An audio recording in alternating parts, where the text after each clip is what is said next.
Okay. All right. Well, good morning and welcome to our fifth session on the attitudes of being all we're created to be. I call it a systematic approach to the Sermon on the Mount. The Sermon on the Mount is chapters 5, 6, and 7 of the Gospel according to Matthew. It's probably the most concise teaching. Puts everything into one sermon, essentially. Now, whether Matthew, who was a tax collector, most likely knew how to read and write, and it's possible Jesus said, okay, Matthew, take notes, or perhaps they even worked on the sermon together. Those are some possibilities of how this came to be, in this particular, to create the heart of this Gospel of Matthew. But it's basically the teaching of Jesus in one, in just 3 chapters. And then at the beginning, not the very beginning, but at the beginning is of chapter 5, verses 3 through 10, is what we call the Beattitudes. 8 statements that basically form a table of contents, if you will, for the rest of the sermon, except for it's in reverse order. And so as you look at on the back of the sheet I gave you, the different sessions, it'll show you where the Beatitude is, and then the sections in the rest of the sermon that relate to that specific Beatitude. And you'll notice that as we progress through chapter 5, we retrograde through 7 and 6, and we're back in, today we'll be in the first part of chapter 6. So we had the first Beatitude we looked at is blessed are the poor in spirit, and we talked about how that literally means to be humble. That he was speaking to, the chosen people, the people who thought they were better than everybody else. That our God is the only God, that sort of thing. And he's saying, blessed are the poor in spirit, or poor in spiritual pride. Now I'll be drawing from primarily the Sermon on the Mount by Emmett Fox, and also Discover the Power Within You by Eric Butterworth. They both do a very good job of looking at this from similar points of view, although they got a little bit of different way of looking at it. I also have quite a few other things that I've drawn from, and we'll be looking also at the parallels, if you will. Not exactly, I call it a direct correlation between the Buddha's Eightfold Path and the 8 limbs of Raja Yoga. Now, that doesn't mean they're exactly the same or in the same order, but they do correlate in the sense that universal truths, that the truth that Jesus was teaching was not it was very similar to what's being taught around the world. And just the fact that the 8, the symbology of the 8, we talk about the 7 spirit, 7 symbolizing the perfection on the human level. And 7 also is the number of creation, the 7 steps of creation, the 7 days of creation. And so it's a creative number. And then we raise it up one more to a higher principle, if you will. And 8 is a spiritual number. That it's the fourfold consciousness, the four-sided foundation of a strong foundation, doubled. It's just raising up to a little bit higher level, if you will. And so we talked about being poor in spirit, and then we talked about blessed are those who mourn, for they shall be comforted. And mourning, when we give up being right, when we become poor in spirit, when we become poor, not poor-spirited, but poor in pride, when we give up that pride that we are, it's my way or the highway kind of thinking, then we go through a process. Anytime we release anything, we go through release a job, release a relationship, lose a puppy, whatever, we go through a period of mourning. There's a certain amount of mourning that happens, and it's in that releasing that we are comforted, that we experience that comforting. And that's one of the last things that Jesus did before he left the planet, was to give us the Comforter, which we know of as the Holy Spirit or the Holy Ghost. Which is that whole Spirit of God that's within each one of us. So we are comforted when we release the outer person. Don't you think we already had the Holy Spirit hanging around before? Absolutely, but Jesus, he was here to bring us, none of this is new, but it's a conscious evolution. or an evolution in He consciousness. told us about it. Right. Yeah. You know, we decided we were separate from God. You know, that we stepped out of the garden. We stepped out of, you know, we started having to do things for ourselves and think, well, I can do it on my own. And we have to go through the pain and suffering that we have to come back to where we are consciously aware of living in the presence of God, that God is living within us. And that's the soul's journey. So the unfoldment that's documented in the Gospels and actually in the whole Bible. When Yes. I think about this some days, I wonder how long is it going to take us to evolve? Because the same things that Jesus was trying to tell those folks 2,000 years ago, Right. like, you know, like the blessed are the poor in spirit, I still see so much spiritual pride raising Absolutely. its head in this country. Yes, there's a lot of spiritual Especially pride. now People. around the immigration issue. Yeah. Many different issues. Right. We're better because We're we're better. Christians. And I don't know you get about- down yeah. south. Mm-hmm. No, you get down south and you know it's Right. there. Mm-hmm. It's everywhere. We are, and we're all guilty of it to a certain extent. Mine's better Like than yours. yeah. Well, you know, Unity. When I first came in back in the early '80s and into the '80s, I can remember at the seminary up there was up in the front on the bulletin board was a little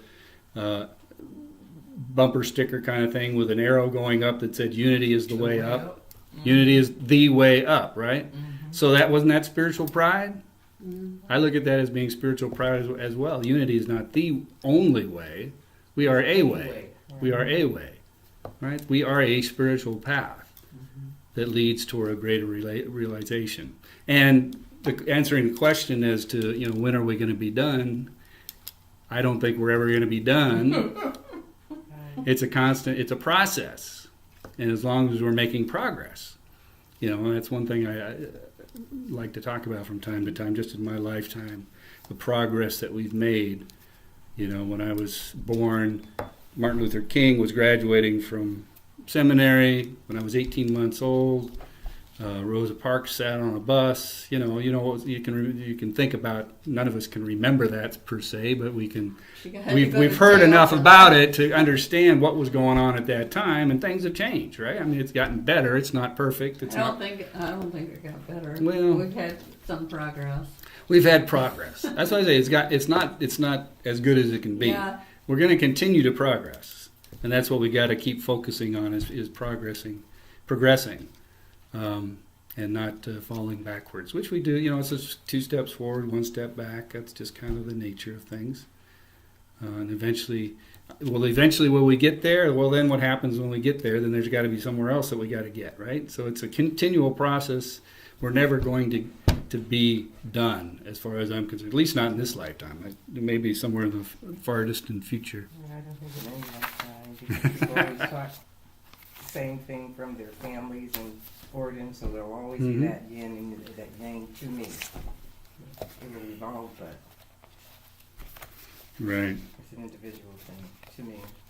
I hate to say that, but So once we've let go of and we've released and go through that mourning, then we have blessed are the meek, for they shall inherit the earth. And being meek has to do with our relationship with God. So poor in spirit, humble has to do with our relationship with others, and being meek has to be placing ourselves under God. So there is a God and I'm not it kind of idea. And then once we've placed ourselves under God and got ourselves in the right relationship, and then the rest, all of creation then is under our dominion. So when we place ourselves in the right relationship with God, is what this is talking about. Blessed are the meek, for they shall inherit the earth. You know, we realize, well, God is God, and I am not. I am as unity. We say we're points of awareness in the mind of God, that we are expressions of God, that we are God pressed out into existence. But we're not the totality of God, and so we place ourselves in that level, like it says in the Psalm. You know, what art now that thou art man, that thou art mindful of him that was made him just a little less than God. Of course, in the King James version, it says just a little bit less than angels, because in the King James they had to put a level in between. You know, just to put so that the church could fit into that space between man and God. James Green, who was one of the deans of the Urban Ministerial School, Uh-huh. used to chasten us in class periodically and say, "Now listen, you are God, but you ain't all of Him." That's right. That's right. You are God, but you're not all of them, right? That's right. So here we are coming to the fourth beatitude, attitude of being. And when it says, "Blessed are they which do hunger and thirst after righteousness, for they shall be filled." Now, once again, that word blessed can also mean happy or fulfilled. There's various meanings that can go along with that word, depending on how it's used.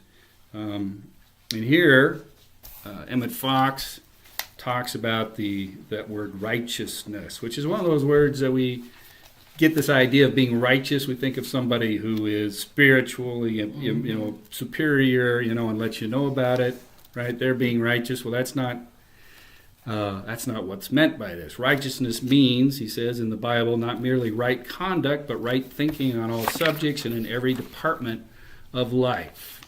And that's the quote that I use there. And he goes on to say, "As we study the Sermon on the Mount, we shall find every clause in it reiterating the great truth that outside things are but the expression or outpicturing of our inner thoughts and beliefs." Here we're talking about, the hunger and thirst for righteousness. So when we become single-minded, if you will, towards realizing God, that which is the right use of our consciousness. I love that word. If you look at it, righteousness, righteous, right use, is the essential meaning of that. It's to use our consciousness rightly, to use our minds, to use our mouths, to use our hands in the right way. In other words, not to do the wrong things, which is a big part of divine order. Doing the right thing, which often is just not doing the wrong thing, right? Not getting angry, not getting upset, not using words that we shouldn't be using, thinking thoughts that we shouldn't be thinking.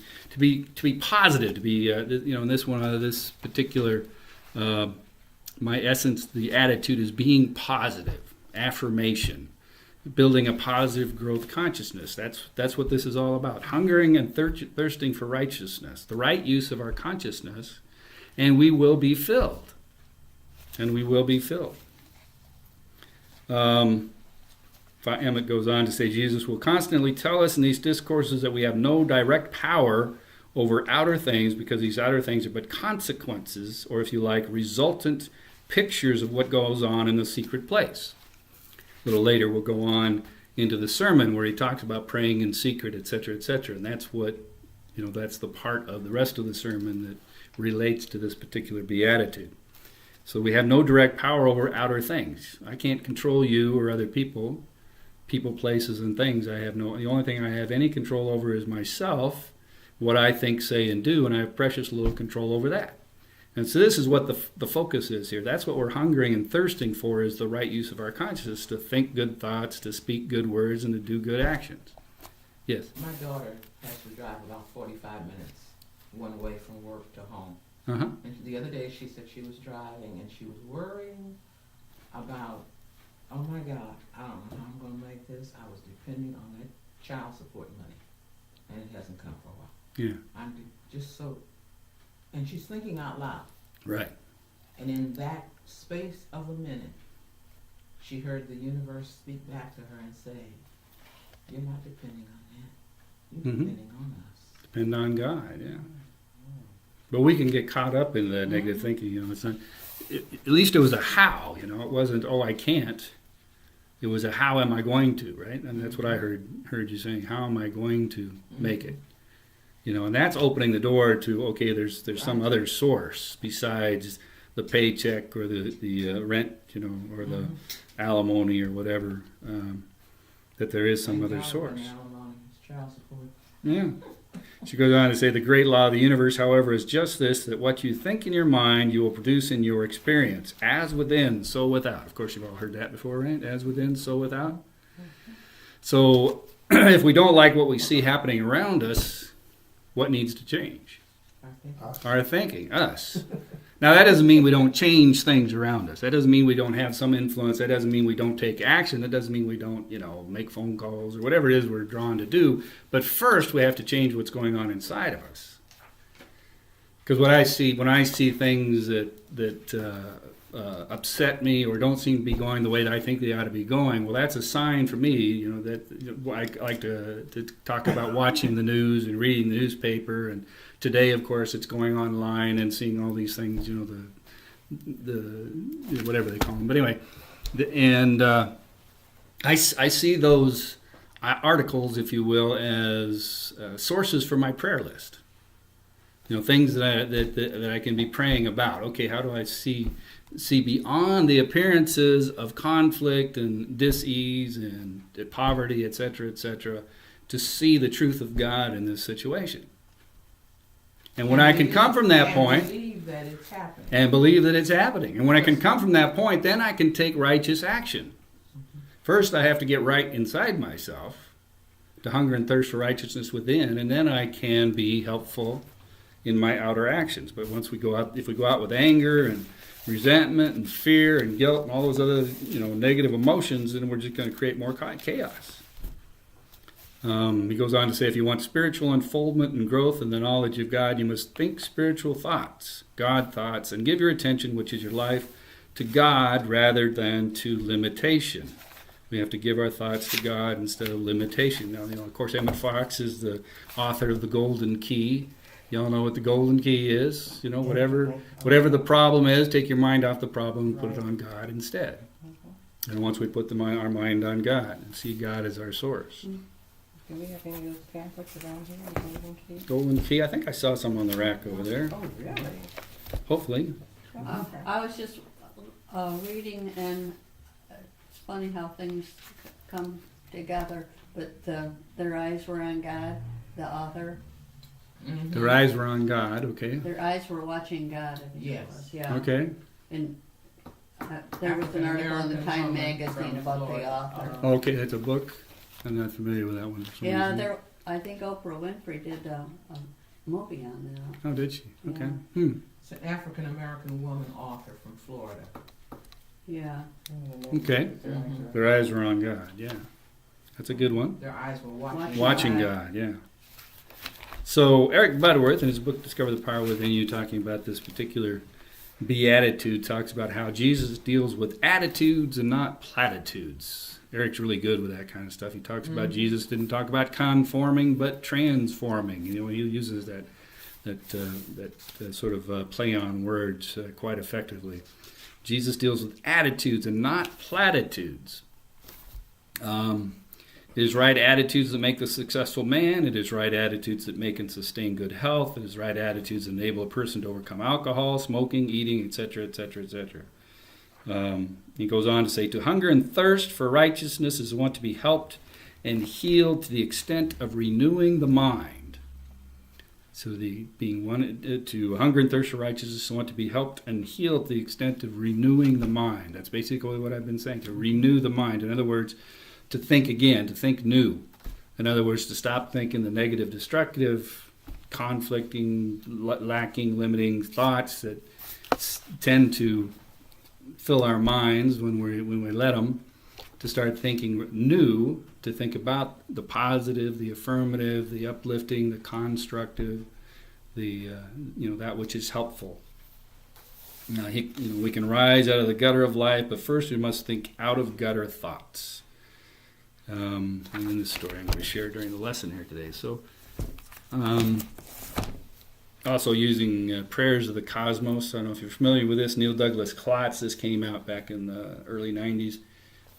He's an Aramaic scholar, and he looks at the Aramaic words of Jesus and looks at this particular saying of blessed are they which hunger and thirst after righteousness, for they shall be filled. And one of the things he says that the word that is translated righteousness is it has a vague metaphysical term in English. In Aramaic, this word refers to both an inner and an outer sense of justice, a base upon which things can rest, the perfection of natural stability.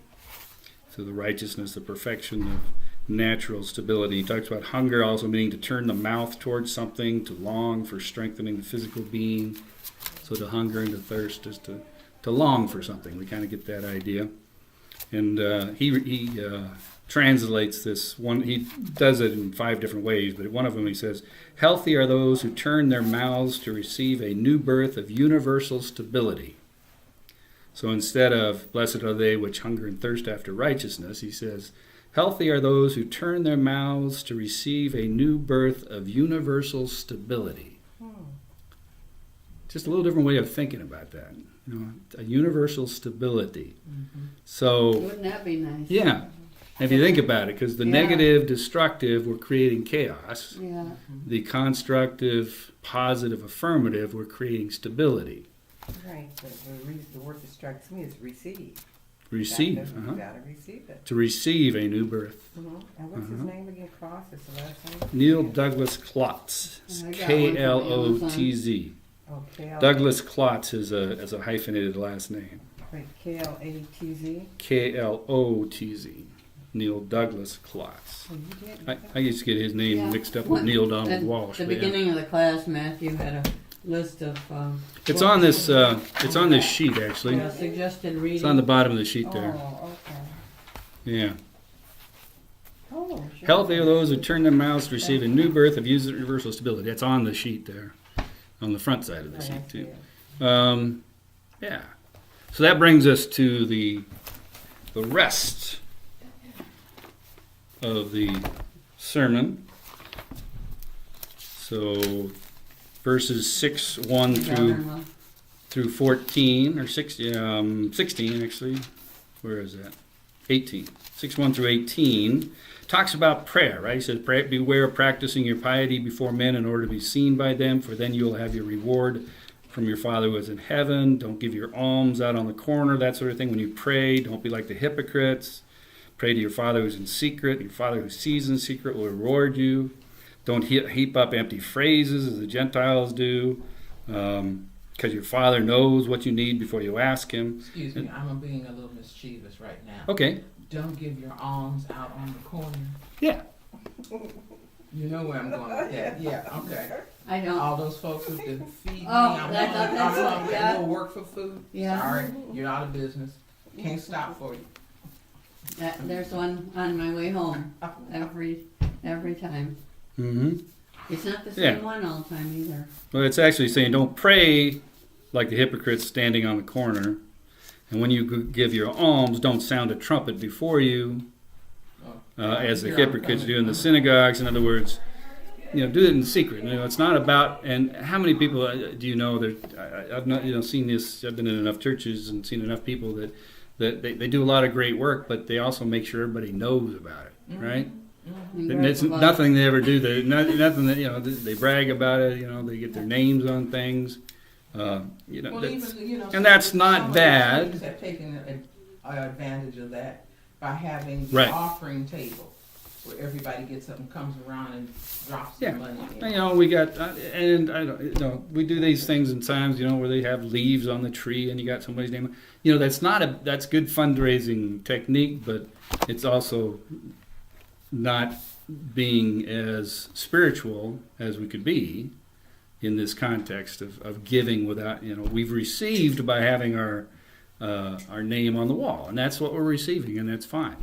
But if we give in secret, then we will receive in secret, and the reward will be even greater. I like Uncle Sam to know how much I give. Exactly. I like Uncle Sam. I let Uncle Sam know every year how much I give. That's right. I may not have to. I won't have to do that with the new tax law, though. So. Yeah, because your deduction might be more than what. Well, yeah. So it hasn't been. I don't make that much money that I Yeah. tithe more than $24,000 a year. So. Well, you're happy. Huh? You're happy. I'm happy. Well, whatever. Well, I'm happy. I'm doing good. It out, but I don't understand what what the new tax law. The new tax law. They're raising the standard deduction to $24,000. So sometimes if you itemize. So when you itemize your deductions, Yeah. and that's just the way it is. Okay. It changes every administration. Something changes, and so you just have to flow with it. Yeah. So then it goes into verse 9, pray then like this. And that's as far as I'm going to go, because the next session we're going to talk about the Lord's Prayer, which is what follows, right? Our Father, which art in heaven, etc., etc. And that one is just so packed that I'm not going to try to pack that into this session. I'm giving it its own 2 sessions, actually, to talk about that. You know, because that's just packed. I mean, there's so much just in those statements there that we could do a whole series just on that. So, coming back to Mr. Emmett Fox here, talking about these treasures in heaven is the name of his chapter that starts with verses 6:1, and this idea of hunger and thirsting after righteousness. It starts off by saying the doctrine of the secret place and its importance as the controlling center of the kingdom is the essential factor of Jesus Christ teaching. You know, it's interesting that it's not apostrophe S, it's Jesus Christ teaching.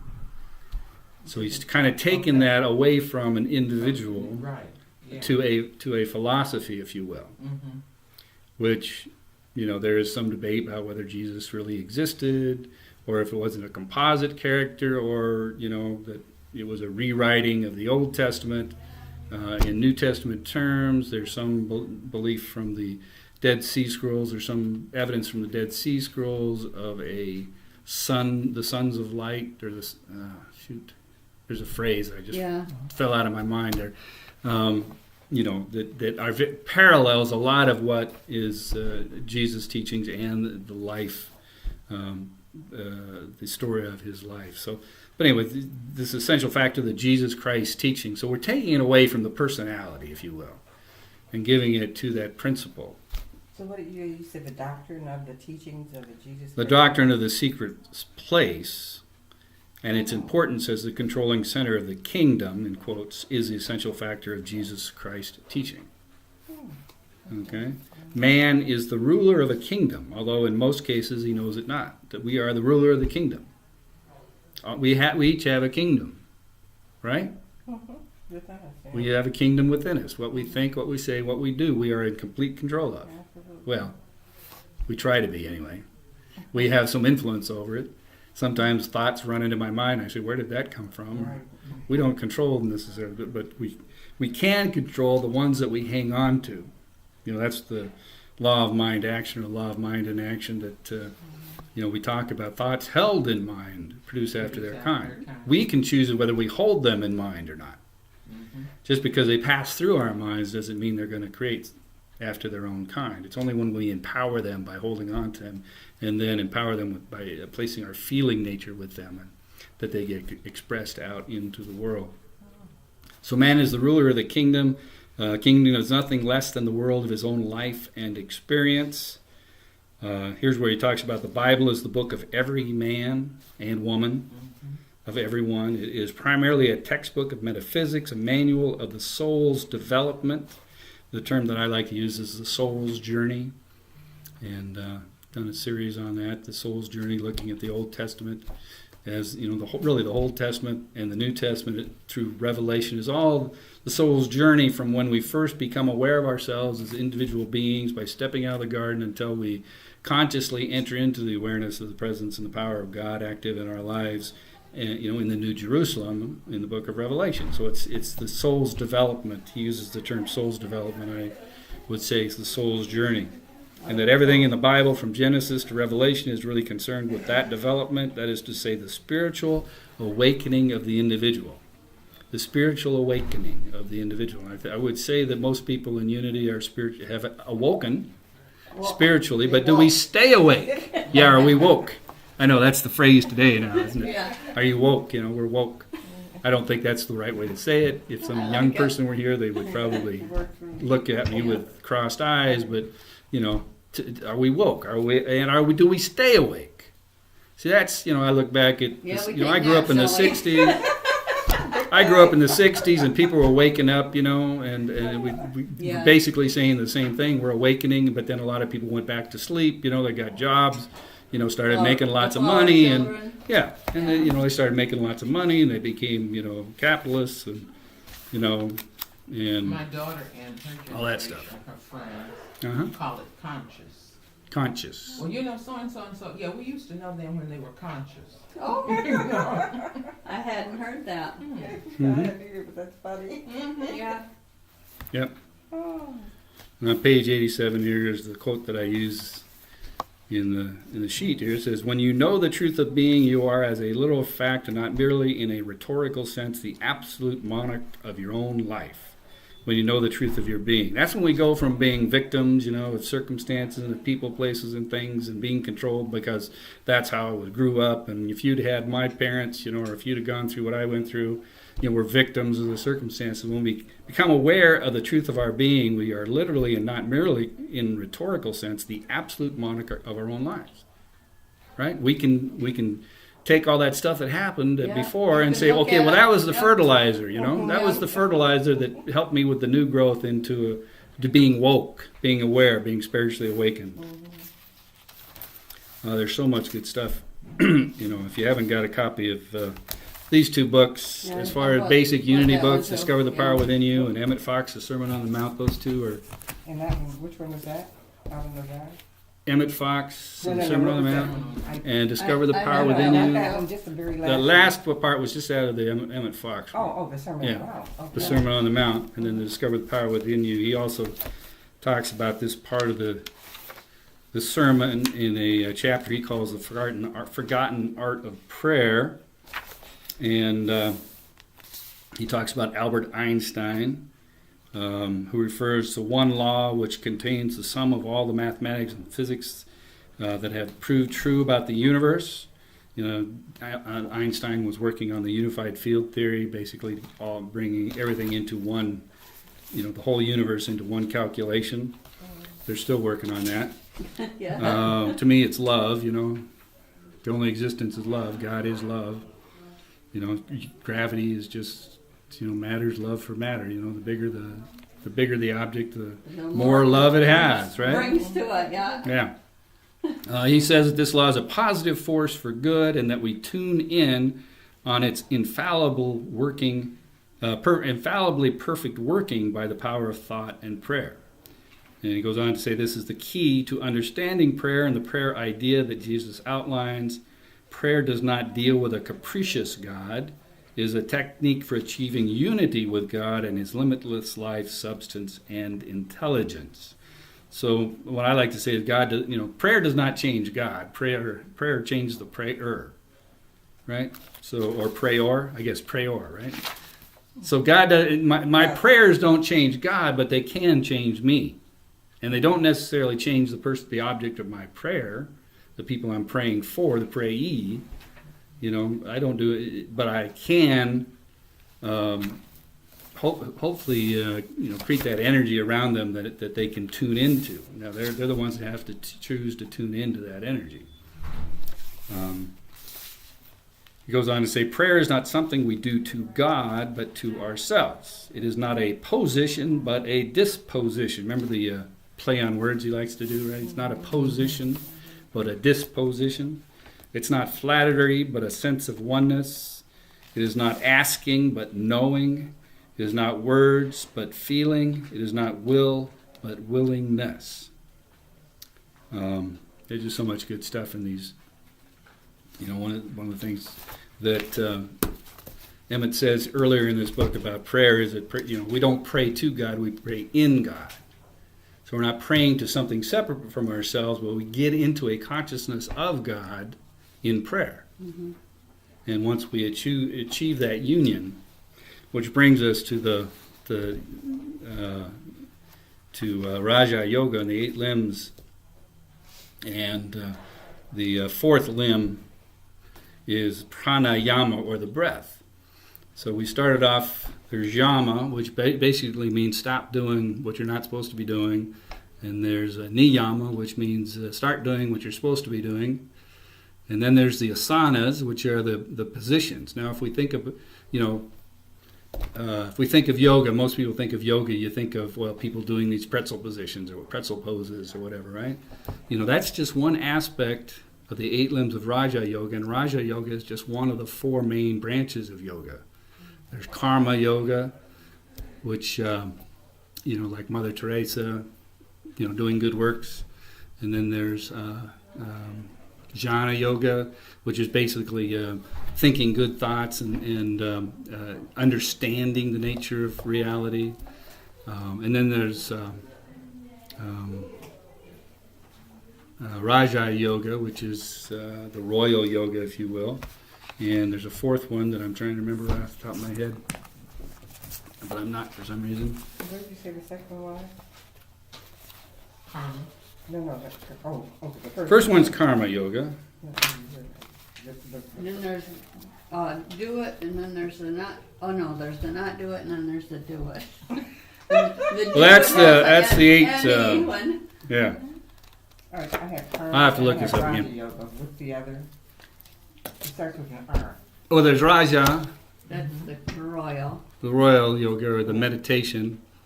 Yeah, the other two, not karma, not Raja. Bhakti Yoga. Oh, you didn't say that one. I didn't say that one No. yet. That's the third one, and Raja Yoga is the fourth one. What's bhakti? So we have the one of that's karma. That's that's good works. We have the intellectual, thinking good thoughts, concentration, and then bhakti is more of a devotion, which is what most Christian yoga really, Christian theology is more, devotion to God, giving ourselves to God, in the service of God, devotion to God, and then the Raja Yoga, which Right. the Royal Yoga, which is more of a meditation, concentration, absorption into the Spirit, and those are the last 3 limbs of Raja Yoga that we'll talk about here as we go along. And so the object of the pranayama is to rouse the kundalini and therefore control the prana, the vital energy. Prana manifests itself primarily in the function of breathing. And so when it's in, when it says the Spirit of God moved over the waters, it's ruha is the Aramaic word, or the Chaldean Hebrew word that's interpreted as spirit, and it could also be breath. And so we think of, when it says that God breathed into man the breath of life, and man became a living being, it's the same word, ruha. So it's spirit, and breath is life.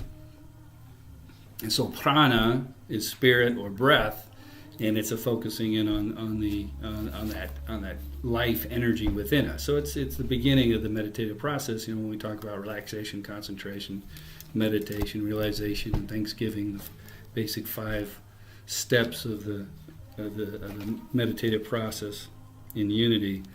It's concentrating on that oneness.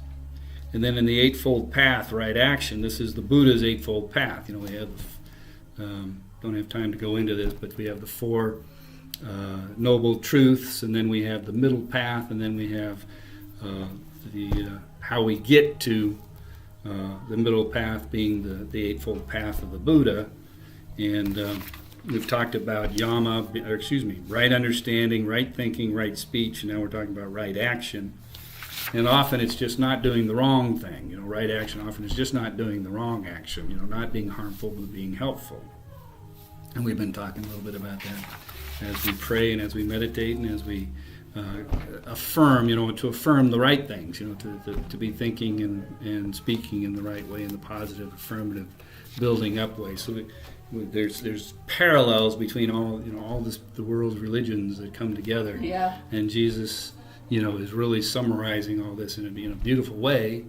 And we can look at Buddha's teachings, in some of his at Benares, which was really encapsulates his speech or sermon at Benares. Encapsulates his teachings, and the Sermon on the Mount encapsulates Jesus' teachings. And so, with that, is there any questions?